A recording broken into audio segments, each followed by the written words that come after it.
রিঙ্কু সিংহের 50তম IPL match ইডেনে ঘণ্টা বাজিয়ে বিশেষ সম্মান। নমস্কার বন্ধুরা, আজকের এই ভিডিওতে আমরা জানাবো রিঙ্কু সিংহের আইপিএল যাত্রার এক বিশেষ মাইলফলকের কথা। ইডেন গার্ডেন্সে বাজল ঘণ্টা, কেকেআরের পক্ষ থেকে দেওয়া হলো বিশেষ জার্সি, আর এই সবকিছুর কেন্দ্রবিন্দুতে ছিলেন একটাই নাম, রিঙ্কু সিংহ।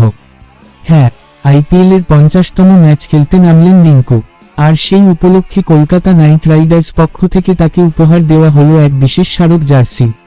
সেই জার্সিতে লেখা ছিল 50। ইডেনে ম্যাচের আগে ঘণ্টা বাজিয়ে খেলা শুরু করার রীতি আছে, আর সেই ঐতিহ্য রক্ষা করেই ঘণ্টা বাজালেন স্বয়ং রিঙ্কু। 2018 সালে মাত্র 80 লক্ষ টাকায় রিঙ্কুকে কিনেছিল কেকেআর, কিন্তু তখন নিয়মিত খেলার সুযোগ পাননি। তিনি ফিল্ডিংয়েই নিজের দক্ষতা দেখিয়ে গিয়েছেন। তার পরিশ্রম, নিষ্ঠা আর দলের প্রতি দায়বদ্ধতা নজর কেড়েছিল সকলের। 2023 সালে গুজরাট টাইটান্সের বিরুদ্ধে ম্যাচে শেষ ওভারে 5টি ছক্কা মেরে রীতিমতো ইতিহাস গড়েন রিঙ্কু। সেই রাতের পর ভারতীয় ক্রিকেট মহল তাকে নতুন চোখে দেখতে শুরু করে। এক লহমায় রিঙ্কু হয়ে ওঠেন কোটি কোটি দর্শকের হৃদয়ের হিরো।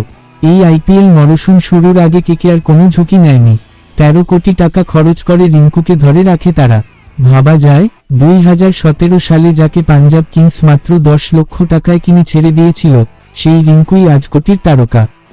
রিঙ্কু নিজের খেলার মাধ্যমে প্রমাণ করেছেন, শুধু প্রতিভা নয়, পরিশ্রম, ধৈর্য আর আত্মবিশ্বাসী একজন ক্রিকেটারকে অন্য উচ্চতায় পৌঁছে দেয়। 50 ম্যাচ তো কেবল শুরু। রিঙ্কুর কাছ থেকে আমরা আরও অনেক জাদুকরী ইনিংসের অপেক্ষায় থাকব। বন্ধুরা, রিঙ্কুর এই অনন্য যাত্রা আপনাদের কেমন লাগলো কমেন্টে জানাবেন। এমন আরও অনুপ্রেরণামূলক গল্প পেতে চ্যানেলটি সাবস্ক্রাইব করুন, আর ভিডিওটি বন্ধুদের সঙ্গে শেয়ার করতে ভুলবেন না। ধন্যবাদ, দেখা হবে পরের ভিডিওতে।